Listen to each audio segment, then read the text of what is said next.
Good evening, good evening, good evening. Welcome to the Real Money Coach Show. Listen, I'm excited that you are with us tonight. Listen, put in the chat box where you are watching from, what location, what city. Come on in, let us know. I see you guys are coming in already. We have a phenomenal guest for us tonight. And looks like I got this little, I don't know, is my timing right? The sound, I guess it's okay. But listen, we're excited about tonight. We're excited about the show. We're excited about bringing you Mr. Roderick Lawrence, who's going to be our special guest tonight.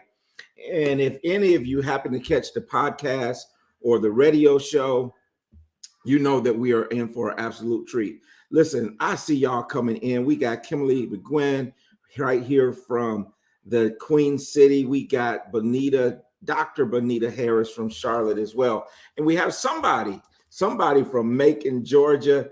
I think I might know who that is. But put your name in there, let us know. And that tells me this. I want to remind everyone how this thing works.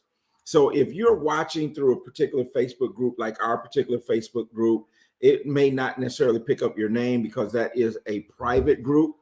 So sometimes we don't see your name.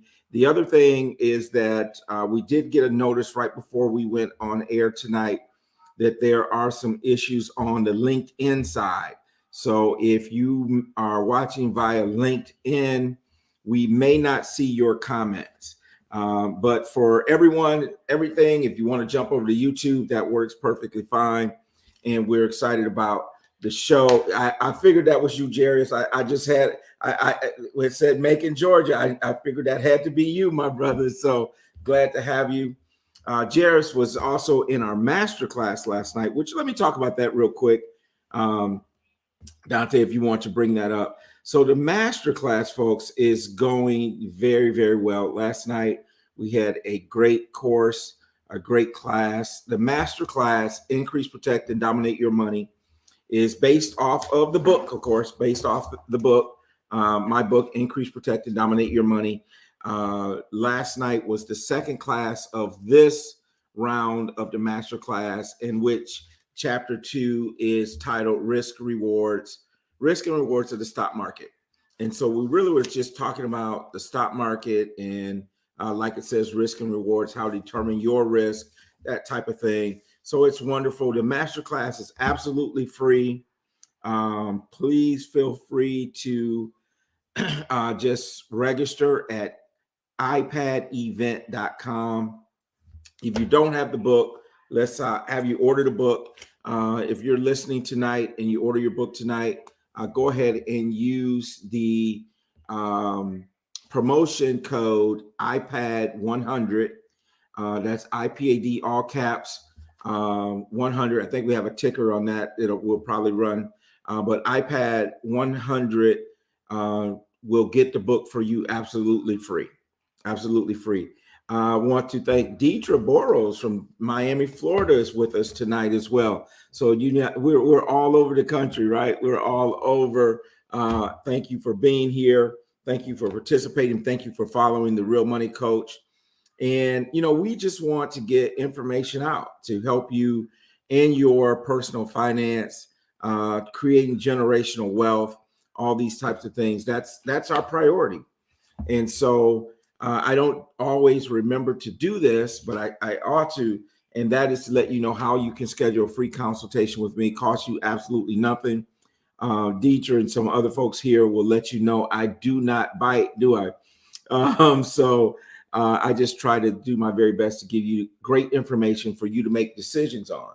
And so to do that, it's again, ipadappointment.com, and you can schedule your appointment with me and we can have a conversation about where you want to go and what your goals are financially, etc., at absolutely no cost to you. Now, the other announcement I have is the Big Business Conference that will be coming up on the 28th of January, kind of cut off a little bit there, but I will be one of the speakers. I think I speak at 11 a.m. on that day in Atlanta, Georgia, right outside of Atlanta in Marietta. So make sure you join us for that. I will be giving my signature iPad presentation. Many of you have seen it where I use actual money for that presentation. It's a great presentation. So we're looking forward to that.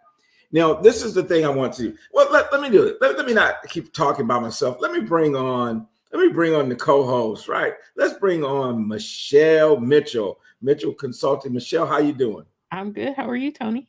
I'm doing good. Michelle, if I was really technically savvy, I Hmm. would be able to issue a poll right now, right? Okay. Because this is what I want to know. I've been talking to the radio station, both Melody Pratt and Olympia D from the R&B side. And Hmm. we're thinking about doing a live event Oh, here in Charlotte. Um, and we're thinking about doing it, sometime. At first, we were talking about February, but I'm thinking more March. okay. Um, and so I just want to know what people think about that. It would be a live event. They would be interviewing. We'd have the book. We'd autograph some books, all that kind of good stuff. And we do, a presentation. So what you think? You think people are ready for the live event? I think people ready for the live event. I know I am. Yes. So, You know yes, why?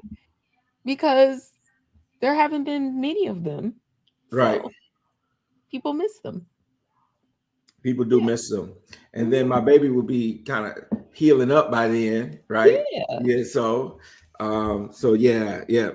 So Dr. Benita Harris said, do it. Alice Yes. Martin is watching from Charlotte, North Carolina. Now, I know if two people going to show up, it's going to be Dr. Benita Right. Harris and Alice Martin, my people, right? Yeah. So Let's get the promo team going. let's get it going.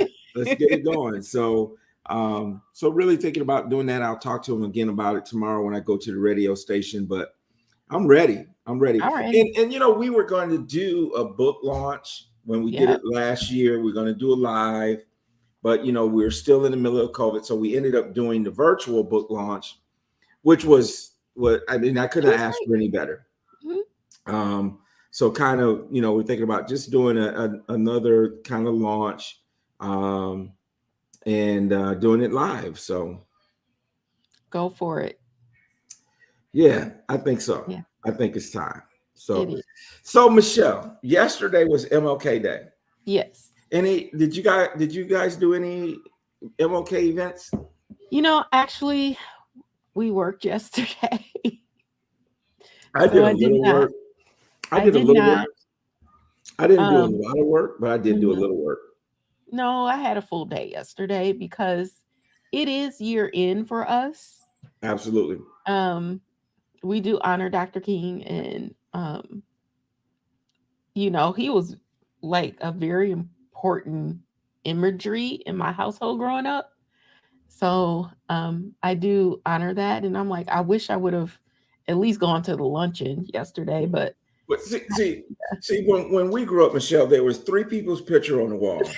Martin right. Luther King, Yes.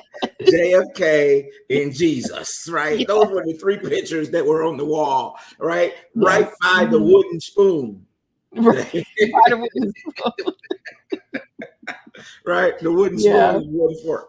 But I was reflecting on it, Michelle, and I was thinking about back when we were in college. Mhm. Um, and Martin Luther King Day wasn't celebrated. I No. Mm-mm. remember you might not have, but I remember, we would like not go to class that day. I mean, just like we're Mhm. not going to class on MLK Day. I mean, they Right. can do what they want to. We're not going to go to class. Mhm. Um, so I just think about that. That was really kind of in the height of them, Mhm. really trying to make it a national holiday and all Yeah. this type of thing. And Kathy Hughes has done she did a real good thing on her network of radio stations talking about the Stevie Wonder song. Oh, uh-huh. Stevie Wonder, and we sing it, Happy Birthday Right. to, Yeah. that version of it. Yes. And she did a really good job of just kind of talking about the history of that song. Mhm. Really was from the standpoint they had just once again had failed to make it a holiday. Mm-hmm. And so he actually wrote that song in honor of Dr. King to Mm-hmm. keep that movement alive, to make Yeah. his birthday a national holiday. Yeah. So, Yeah. So and yeah, I never knew that. I never knew I that didn't that's, know that either I didn't about the know that was song. the reason they wrote the Mm-hmm. song. So, Mm-hmm. it was good information. But Yeah. as I was doing it, it's the economic turn that he made that I think really cost him his life, honestly. And Mm-hmm. so Of I course. was I was reading, because here's the thing, and you went to college with me, so Mm-hmm. I don't know if you knew or not, but I was a big King fan, right? So I Mm-hmm. mean, I like had all the tapes, all the sermons, all that stuff. Um, and we always talk about this. We hear clips of his last sermon Mm-hmm. on April 3rd, 1968, when Mm-hmm. he was in Memphis for the Poor Man's March. It was called, right, and it was really for the sanitation workers. Mm-hmm. And we always hear that part about, I've been to the mountaintop. I may not Mm-hmm. get there with you, but one day we as a Right. people will get to the promised land. Mm-hmm. That piece. Well, that's the last like 45 seconds of the whole speech, of the Yeah. whole sermon. Sermon. Mm-hmm. Earlier in that, he was calling for economic boycott. Mm-hmm. He was calling for economic boycott of Wonder Bread, Coca-Cola. And here's the thing that he said.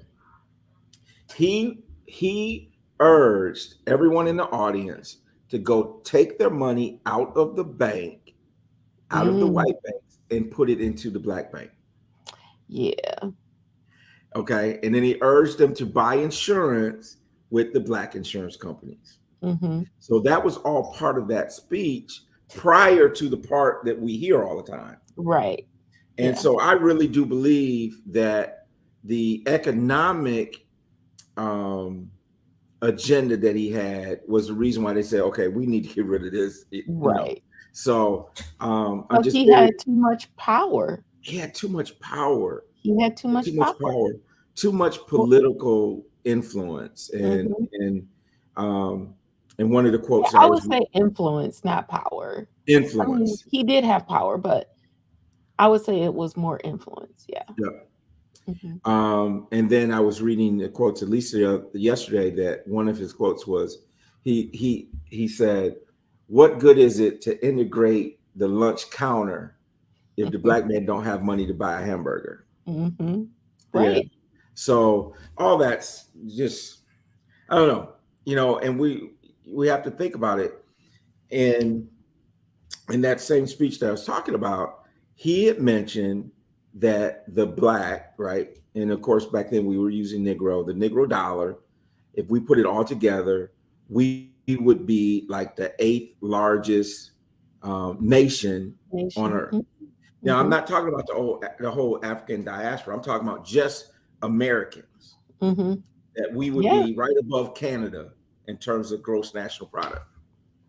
That was 1968. Yeah. Do you have We. a guess at where we would be today? If that was in 1968, Mhm. we were number 8, right above Canada, where do you think we would land today? I would say about 3. 8. We're still Still 8. 8. We have not Still moved the 8. needle. We have No not moved the way. needle. Yes, we're still number 8. Really? And you know why we're number 8? It's because we don't spend money in our own Money community. in our own communities. Yeah. We get our Mhm. hustle on. We know how to get money, Mhm. but we don't spend money in our own community, Mhm. hiring our own people. Right. We As soon don't as we get the recirculate dollar, the dollar. we Yeah. don't recirculate the dollar. Mhm. And what does all that have to do with our guest tonight? Let me tell you what it has to do with our guest tonight. When he comes on, he's going to talk about the firm that he started, his own film company, and he's going to talk about who he hired and why. Ooh. And I think that's important, as It we are is. guests. We're not on the eve, but the evening of MLK Day. I think it's important to have those type of discussions, Mhm. and not just in our typical way, but just other ways that we as a people are making a difference, It's just that we need more of it. So Yes. that's kind of my opinion for what it's worth. Wow. No progress. No progress. Still number 8. Mm. What do we have? $1.7 trillion of buying power. Mm-hmm. 1.7 trillion. And that's, folks, too, if you're listening, that is the reason why we're going to be launching in this quarter of 2023, the Saving Money Challenge. Yeah. Because this is what the Institute of Policy Studies said, right? They said that in 2053, the median income, that's 3 decades from now, the Mm-hmm. study actually says if the next 3 decades go like the past 3 decades, that at the end of that decade, that third decade in 2053, the median household income or median wealth of the Black family would be 0. Yeah. That's I'm not having that on my watch for those who I influence. absolutely. And that's why we're doing what we're doing, right? That's right. That's why we're doing what we're doing, unpaid, and just wanting to make a difference in our community. I don't know Right. what I'm doing here. So there we go. So yeah, so that's what we're about. So let me do this. Let me bring our guest on, because I'll sit here and be rambling all night long. Michelle, tonight we have Roderick Lawrence. He is a highly acclaimed actor, co-founder of Black Man Films. He's committed to addressing the systematic and social ills that impact the Black community. He merges his art with activism to shine a light on issues such as systematic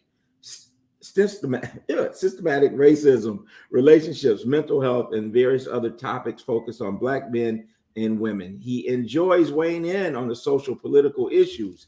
He is none other than Mr. Actor, film production owner, entrepreneur, Roderick Lawrence. Roderick, how you doing? I'm doing well, man. How are you? Welcome, Thanks for having welcome. me. Welcome to the Real Money Coach Show. What a grand what a grand entrance. See those people that were applauding there, man. They're applauding that Tony that you're gonna get, right? Right. We're all already You may already have one. I don't know. No, I do not. You probably deserve one, but you just didn't get it. Let me put it that way. Exactly. So, man, It's good to have you on the show. Thank you for having me, brother. I appreciate you. Nice to meet you, Michelle. I You appreciate too. y'all having me, man. I'm excited to be here. Yeah, man, we had a good time when we did our interview for the Saturday show. So let's recap a little bit of that, man. If you would mind just spending a few minutes telling the audience a little bit about your background and who Roderick Lawrence is. Yeah, so I'm originally from Cleveland, Ohio. Shout out Cleveland. Oh, y'all are in Charlotte, right? I'm in Charlotte. Yes. Michelle is in that state up north. Yeah. So, a couple of my homies, recently, I had my first time out in Charlotte. A couple of my homies from Cleveland actually moved out there. My homie moved out there with his wife. Shout out my boy Phil. And one of our producers on Silent Partner also went to Duke, so he's very Charlotte affiliated. But I had a nice time. They treated me well out there, man. Well, I tell people all this, man. When you come to Charlotte, the only problem is you're not going to want to leave, right? It's the type of city, man, that you got to keep coming back to. They treated me well, man. We could get in a whole another conversation about the rest of the area and the rest of the state. But like Charlotte treated me very, very well, bro. But I'm from Cleveland originally. And then as I told you before, I grew up playing football in elementary and high school and all that, and whatever. Got into theater a little bit late, and then went to college for music theater at Baldwin Wallace Conservatory of Music. And upon like graduating and showcasing and doing all that stuff in New York, I then moved to New York right after we finished that, and signed with my agents, and started to work in theater mainly. I started, and then in television, film, some commercials and things like that. Ended up doing Lion King for the tour of Lion King for a year and a half, and then after that, kind of continued paving my path through theater and through things like that. Started to do a little bit more TV film to kind of get myself to where I wanted to be. And the pandemic brought a beautiful blessing, strangely, of the pandemic baby that was my film and Black Man Films. And it went from this pandemic baby, as I will always call it, to now, we made one film we just finished another one that's about to come out. We are doing the feature length of Silent Partner this year. We have another film we're shooting next month. So man, it's been a blessing, just kind of making everything I could out of that situation. Well, that's pretty awesome, because you re-engineer yourself, right, when you go through those things. And I think that's what Michelle and I do. Michelle does that a lot with business owners when they find themselves in an economic situation or environment that we didn't plan on. I mean, no one planned on a worldwide pandemic that would change everything. But I like Mufasa and Simba, right? I mean that's iconic. Michelle and I, we got kids and stuff, and my wife and I, we took our kids to Lion King. I don't know. I just got kind of tickled when I found out that you played Simba. I was like, well, that's pretty cool. That's pretty dope. So I appreciate you, man. It's a big blessing. It was part of the journey that I also like at the time, like in college or whatever else, learning all of these Black artists in theater, TV, film, all this stuff, people who came up, I realized that a lot of them had played that role. And for me, it was like, at the time, it was almost like a strange, like, rite of passage to be like, oh, you play this role that like people you looked up to had done. So, so the experience was, I had my issues with it, but generally it was a huge blessing. That's awesome. And I'm going to just put this out there, Michelle, because one of the things that's on my wife's bucket list is to attend a Broadway show. We've never been to the city. We want to attend a Broadway show. Yes. Oh, man. We talked about it. Come see me, bro. Yeah. Come see me. Come talk, man. We'll take you around. Come holler at me. Oh, Well, yeah. man, if you're making that invitation, man, Come Yes. on, man. We accept. We accept. I'm just saying. We accept that. Every Black person needs to see at least one Broadway show. They needs to have that experience, and also have the experience of like seeing a Black Broadway show, of like being surrounded by them and the greatness of like us. So please come through, man. You're gonna have some recommendations for us when we come out. I got a list. I want to hit Broadway, and I want to hit Martha's Vineyard. Hey, man, so Silent Partner premiered at Martha's Vineyard last year. I did not know that. That's where we premiered, and God willing, knock on wood, knock on all the things, God willing, we'll be premiering our new film at Martha's Vineyard as well. But I had the most beautiful experience out there, man. It was like, you don't know that our culture, like, at a certain level, is so engulfed out there, and like that it we premiered the same month, the same couple weeks that was Obama's birthday, and Obama was having a party out there. Okay. So like everybody who was Black, everybody was out there, right? Like, but like it was like, are they coming to the film, or are they coming or are they here for Obama's birthday? Cool, whatever. I don't care. I'm on the same island right now as all the, but that place, I would highly recommend going out there in August. So people tell me that it's magical. It really, I think that for me, it's magical to be in any space that you see thriving, brilliant, joyful Black folks. Yeah. And there are very few spaces like that in this country, let alone in the world, but mainly in this country. So that's why I live in Harlem, and I will never leave Harlem. Got it. I love DC. I love the DMV. I love Atlanta. And Martha's Vineyard in the summer is like, you're like, man, you go from never having seen a Black millionaire or met a Black multimillionaire to like everybody around you is just Black excellence exonerated. Like just Wow. Wow. That's pretty, that's dope. And here's the thing, there's 1.7 Black millionaires in the United States, right?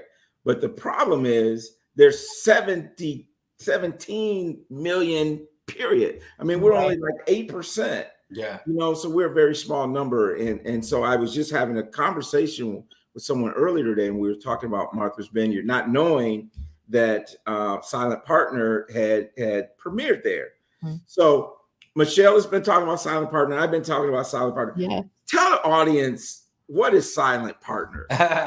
Silent Partner is my baby, first and foremost. Silent Partner is an exploration in so many ways. For me, it was an exploration, and you know, the story follows a Black attorney in a white shoe law firm, which is a term that I never knew before I did this film. White shoe law firm means predominantly white law firm, and he's at a white shoe law firm, and he gets tasked with the case of defending a white woman who has shot and killed a Black child, and he wins that case.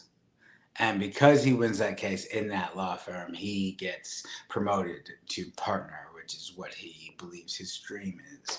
And the story, it highlights microaggressions for affluent, brilliant, educated, working Black folks in this country in all industries.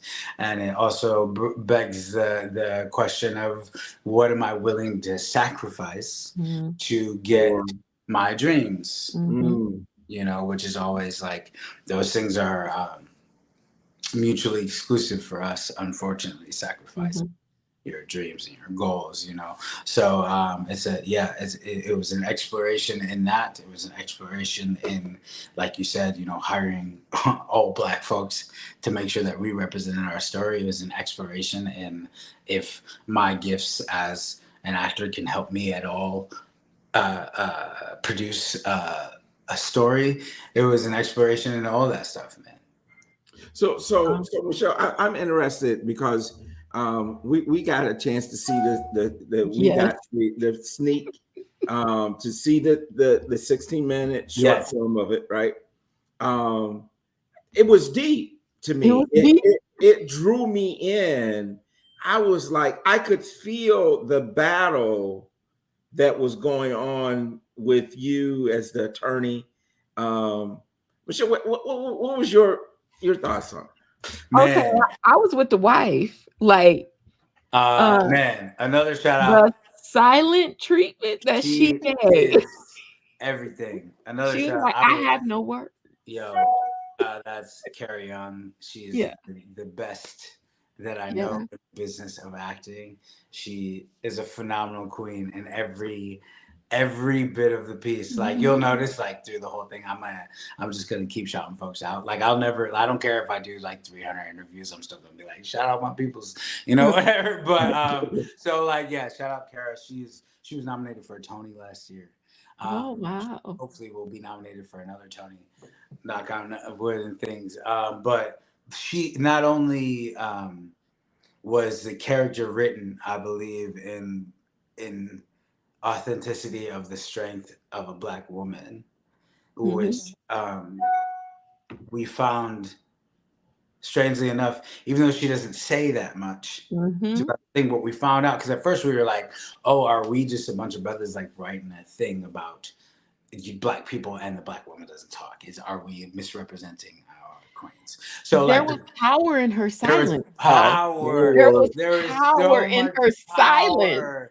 In her silence. And not only to represent our queens in that way, but to have someone who exudes that. I'm telling you, when this woman walks into a room, it's just that. But like, she is such a brilliant actress that in her silence throughout the thing, it carried. Yeah, it was very, very powerful. So what is? I know that the short film has been nominated. nominated for, I think some Oscar categories, and we qualified for the Oscars. We were nominated for 4 best films in our whole run. We did 22 festivals.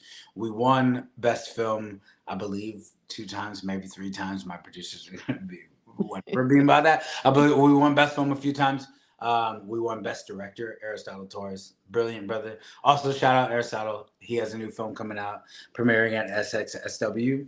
He's the most brilliant Black filmmaker you'll find today, and so check him out. But he won best director. I was blessed with best actor at Brown's Lens in Atlanta, which is a beautiful festival, and we had a lot of awesome accolades that came, and acknowledgments that came, and we were qualified for the Oscars. We did not make the short list, unfortunately, but really, like, I can't even tell you how much, I don't know if people say this all the time, but it was just like, it wasn't something that we shot for. So it's all of it's a blessing. Like, all of it, to qualify for the Oscars in the first film that we made, in the way we made a film, is a blessing and a win in its own. So here's what I feel like. I feel like that I feel like the audience is almost cheated, right? Because we've got a chance to see the film, and they're like, what are they talking about? So what is next in this process of Silent Partner, where really the general public may get an opportunity to see that? Yeah, so next is we are trying to fully fund our feature film, our long range version. You need to make it a feature film. Yo, I'm trying. Please shout out your peoples. Call your peoples. Yeah. I've called all my peoples. I continue to call them. Please call all of your peoples and tell them that they should see this film and that they should be involved in us making it a feature. There's so many things to expand on. To touch Black male mental health is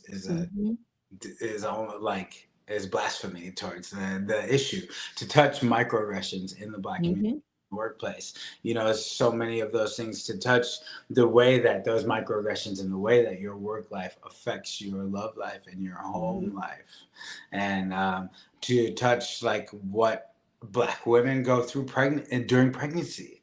Yeah, there was a lot.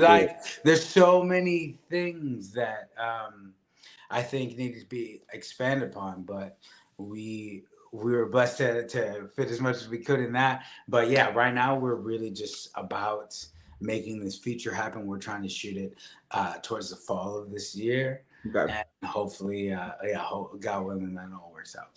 So, you drew so me. Is that short film that you did, is that something that the public can see, or is that still kind of like a so private right now thing? we are in the process of like contracting distribution, which is also a blessing, just to see like what platforms is going to go out, all those things. It'll be accessible to everyone very, very soon. We're just trying to figure out what the best thing is for us, but also like sneaky link, if you hit me on like Instagram or whatever else, and I'll send you the link that you guys got to see, so that you can see it before. I really am less about like, I don't know, all that other stuff and all that noise. Like, I'm more just about us seeing it and the reactions of us seeing it. So please link with me if you want to see it before then, but soon you will be able to see it everywhere. That's pretty awesome. So now we want to shift to the entrepreneur side, right? During this COVID thing, you reinvented yourself. So let's talk a little bit about Black Man Film. How did that come about? Share that with us. God. I mean, like, boom, there it is. Always. The more like, I don't even really fathom all of that until I sit and have conversations with people like y'all. Like, for me, I'm still like not a producer, not a filmmaker, not a writer, I'm an actor who, I was saying this earlier, like 2 weeks ago, my pastor at FCBC in Harlem, he was saying that when you're an unstoppable manifester, an unstoppable, dreamer, talent of these things, that you can make that thing you want, you're great at, you can make that happen, and you will not stop anything to make it happen. That sometimes in the process of that, that God shows you other gifts that you have, Mhm. that you Yeah. didn't know you had, just out of the unstoppable nature and the manifestation of that one goal and that one dream and that one gift. So during the So pandemic. tell me the story. The co-founder comes to you, and you told me this story on the radio, Yes. and brought this idea to you, and how, what was your reaction? So basically, like, she called me, my co-founder, my producer, Selma Karnain, brilliant Pakistani woman. She comes to me and she was like, so have you ever thought about having a production company? She's already backed this whole thing. She's already whatever. And I'm very blunt, very honest all the time. Like, it's what it is. She was like, but, and I was like, no, I haven't. I didn't think about that. I think whatever. And she was like, well, we could do this under that, and we could do all these other things, but whatever. We can make this an ongoing concern. And I was like, I sat for a second, and the first thing that came to my mind was Black Man Films. And I was like, if Black Man Films is available, domain name, company name, production, all of that, and nobody's taking it, and there's nothing that resembles it, then let's have a production company. And if not, then it's not for me. And it was, surprisingly, and Wow. I've gone gung ho full 100 on all of it, because it is what I was just talking about, that my pastor was saying, that God showed me some gift that I had that I didn't know I had, which was like what you're searching for. You're like, how can I let my gifts that are serving me, like, serve the rest of us? Mm-hmm. Wow, And I love that. I love that too. And this is what I'm saying. In light of King Holiday, I mean, that's what it's about, right? Servant. Mm-hmm. Serving our people. Of course, he ultimately gave his life as a martyr for it, really. And so you were telling me a little bit about who you wanted to hire. And I think that's so important, as we were talking about this economic dollar turning over in our community. So speak to us a little bit yeah, about that. so, man, I was so adamant and emphatic. The thing about the whole thing was, it was like, even though the art is collaboration, Mm-hmm. art is empathy, listening, and collaboration, acting especially. So those are the only things I know. Those are the things I thrive in, and those are the things I took into this. So that being said, we listened to everybody who was on our team. Everybody had a voice. Everybody could speak up. Everybody could whatever. But at the end of the day, the cool shit, the cool stuff, whatever, was like, this was mine. So when I set certain ground things, they were set, and we couldn't go back on that. I wanted a Black director. I wanted Black writers. I wanted Black all of this. I wanted my creative department. I wanted a Black DP, Eric Bronco. All of our creative heads, I wanted to be Black, because you can't tell our stories without us, and you can't tell our stories Mm-hmm. without us leading it. It was very important. It was one of the things I have an issue with in the industry. So I got active about that. So I was like, if I do it, we're going to do it this way, and it's going to be a testament to what is done when there's accountability within our own people, and a demanding of excellence within the greatness of, like, our own friggin' community, our own people, So I did that, and I continue to do that, because now you can't say that, oh, if a group of Black people get together, this is the type of movie they make. You can't say that with this. Mm-hmm. I was surrounded by brilliant Black minds that created this, honestly, like beautiful story, this masterpiece of a story that I did not create, that they created. So it is a testament to what we can do with accountability and all those things. I hired all Black, everything. I will take your help. I will take your help as a white person, as an ally, as whatever it is. I accept it, and I would love for you to struggle and fight with us if you would like to. But all my department heads and all my creators were Black. Denzel has a really beautiful quote that he says, it's culture and not color.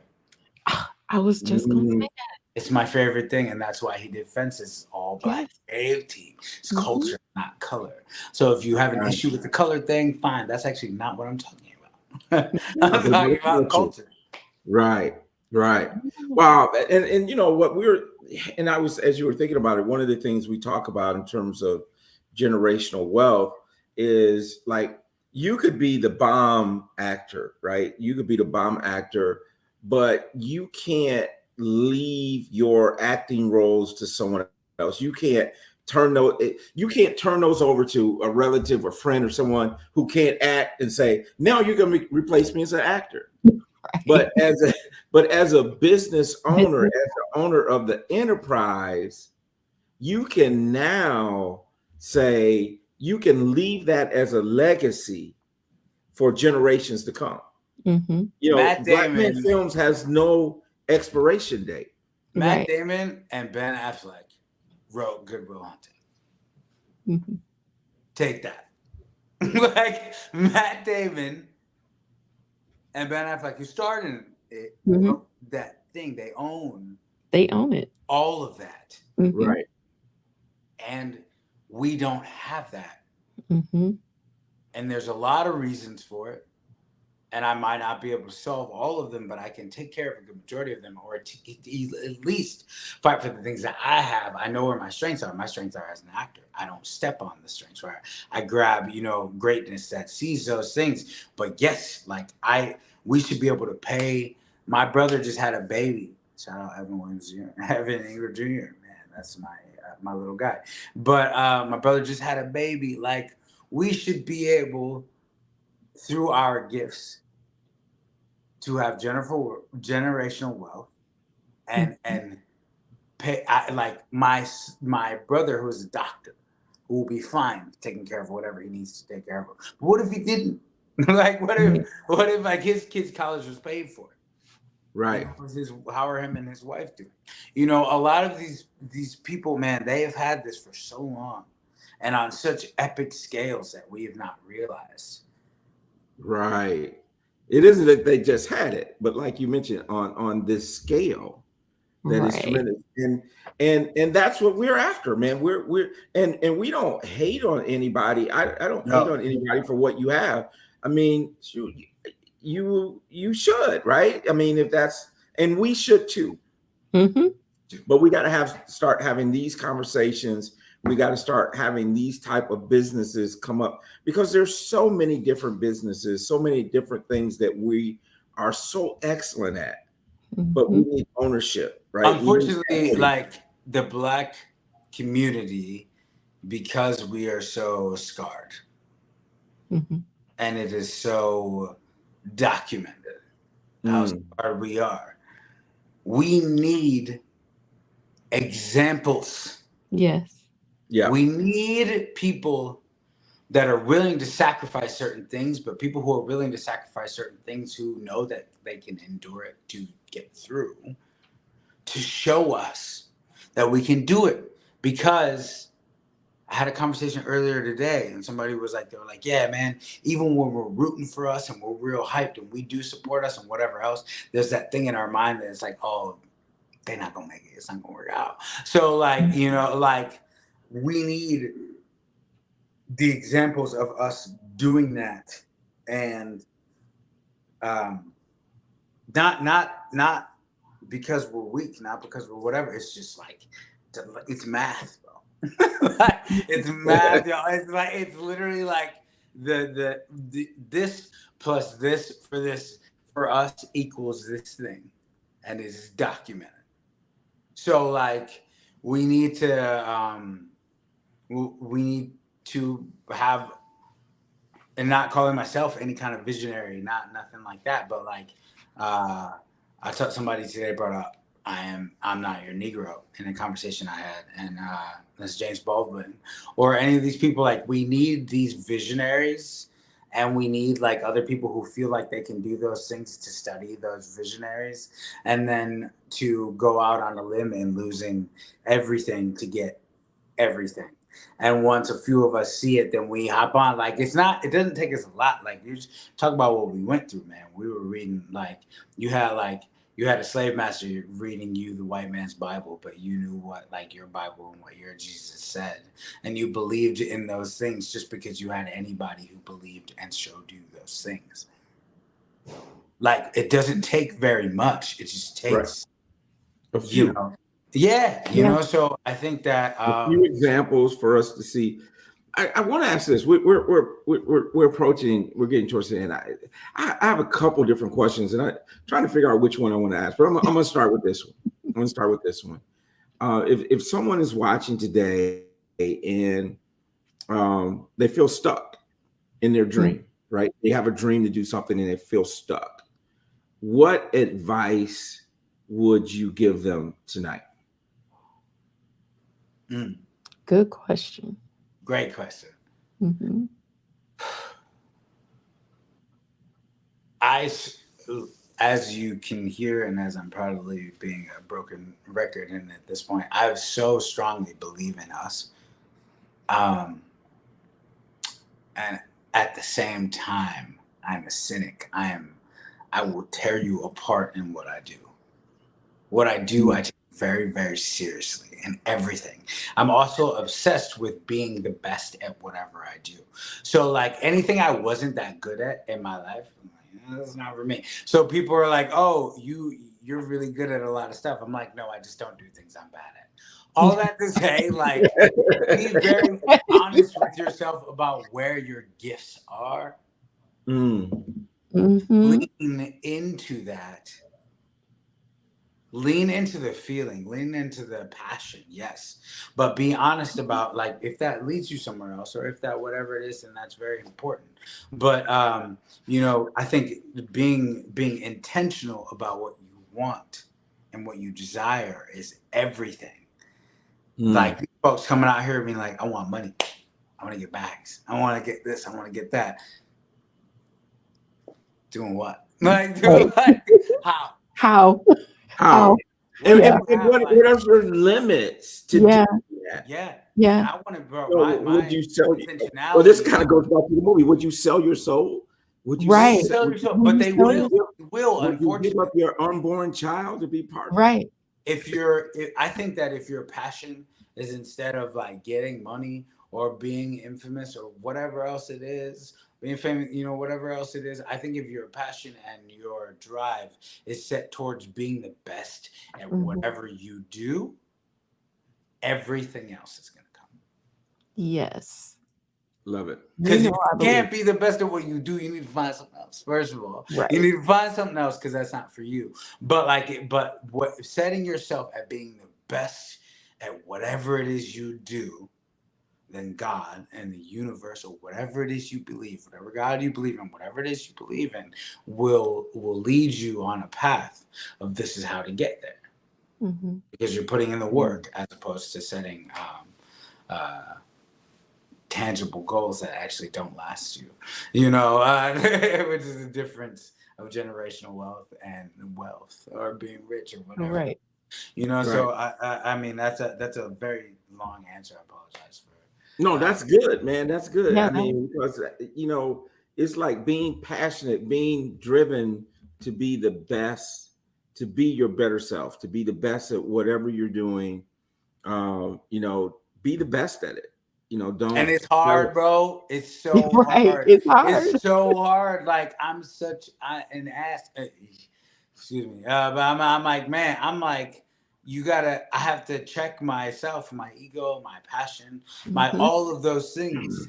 You have to check those things to get better. That's why therapy is cool. That's why all these things is cool, man. Because you really have to check all of these things that actually sometimes they get you to the place of being the best of that thing. They get you to the place of competing at the best, but you still have to check that to get to a next level of like, I love that about acting more than anything in the world. It's something that at no point, Cicely Tyson won a Golden Globe or an Emmy at 88. I will never stop getting better at this thing ever. And I will never I'll never hit a wall. None of that will ever happen. It's something I can strive for the rest of my life. So then I added the goal of like, how do I serve us?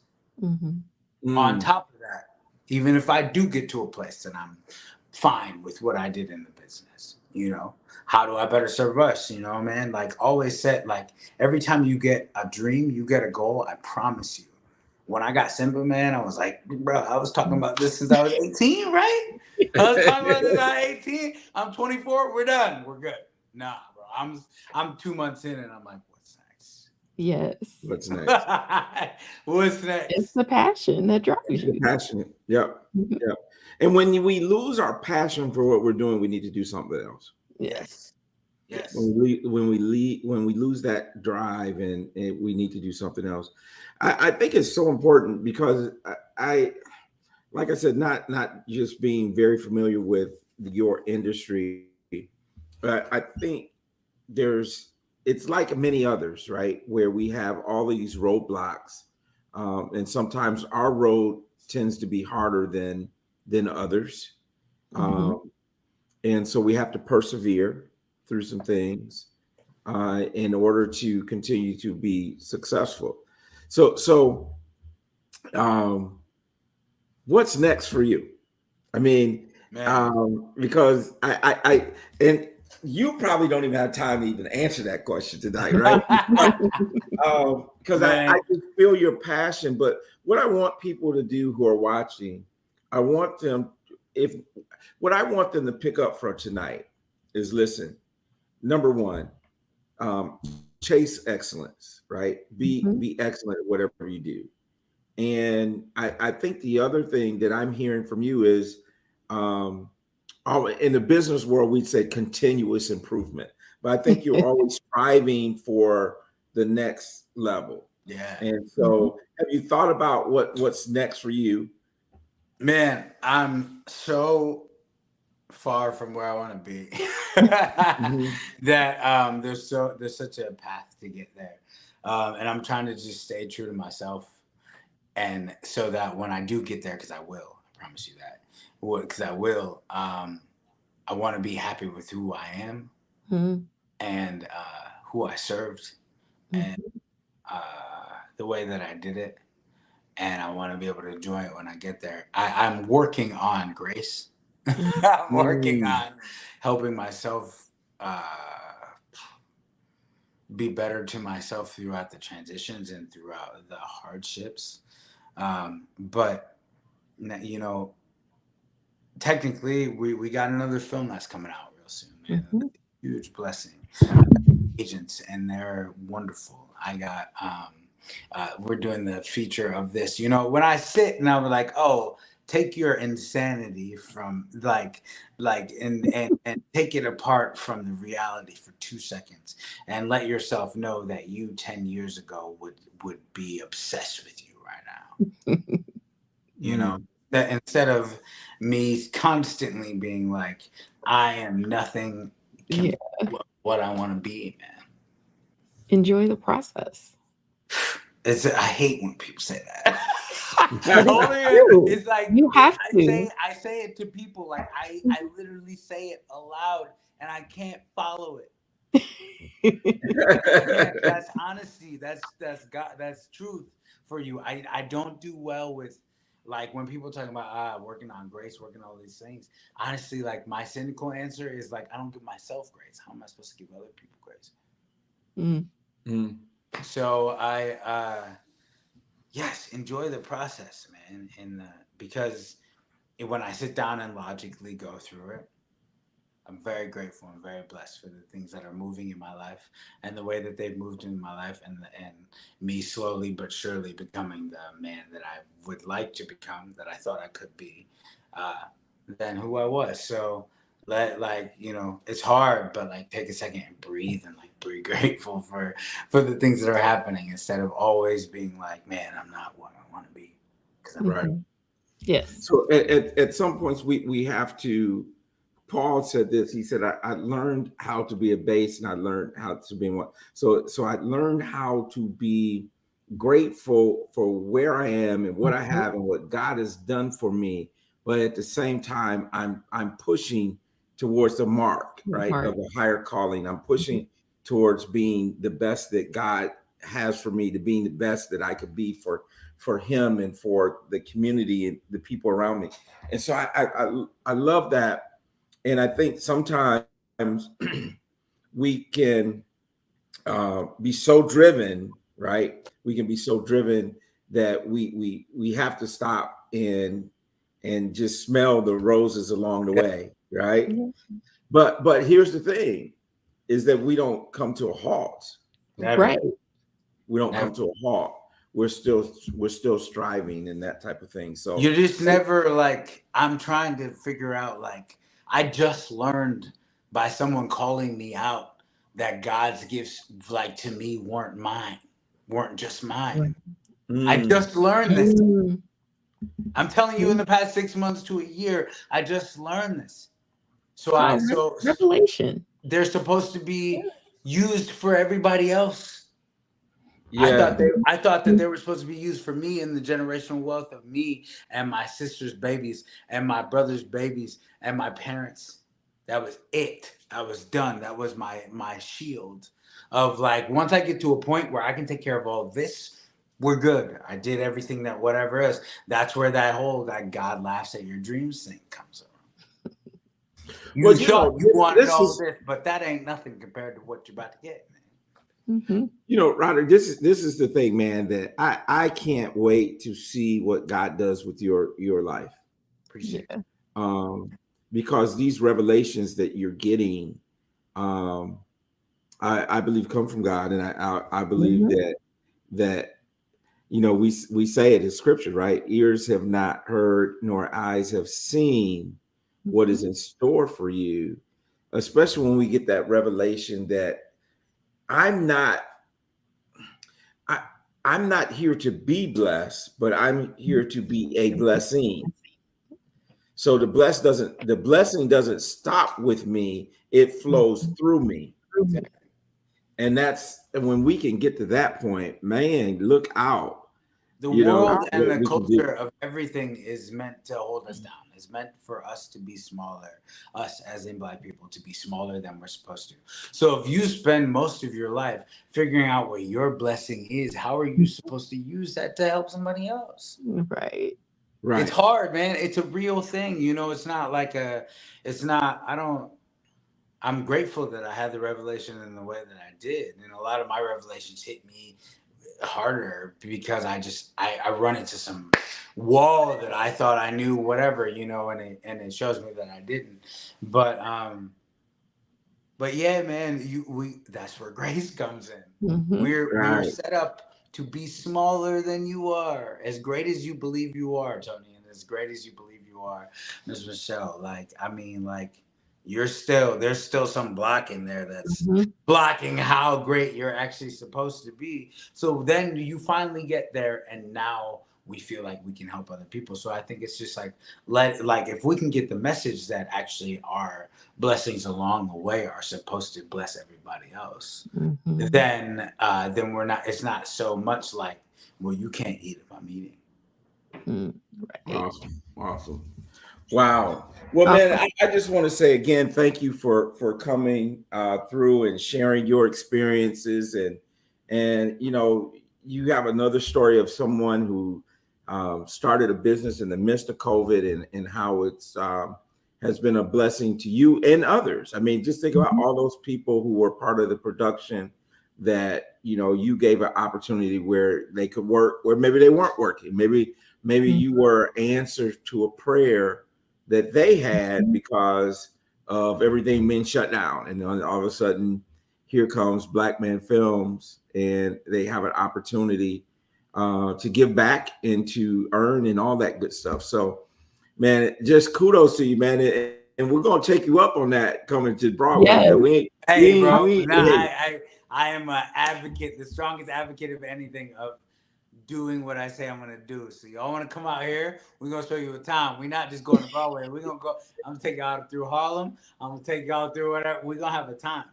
Okay. Awesome, man. Well, listen, thank you again. Blessings, man. We are going to be looking we're going to be looking for the motion picture because I believe it's coming. I believe it's coming. And so I'm gonna be like, man, I remember, right? I'm gonna be texting, man, what? So we're looking forward to it, there, man. You're gonna be there at the premiere with us. I appreciate y'all so much for having me and for the platform and for the conversation and the fellowship. Just thank you. I appreciate it. Thank you. So listen, everybody, you've been watching the Real Money Coach Show here live on Facebook and YouTube. Make sure you dial in on Saturday morning. Next week, we're going to be talking about mortgages in this environment of high interest rates. So tune in Saturday and next Tuesday right here on the Real Money Coach Show. Y'all have a good night. Hey.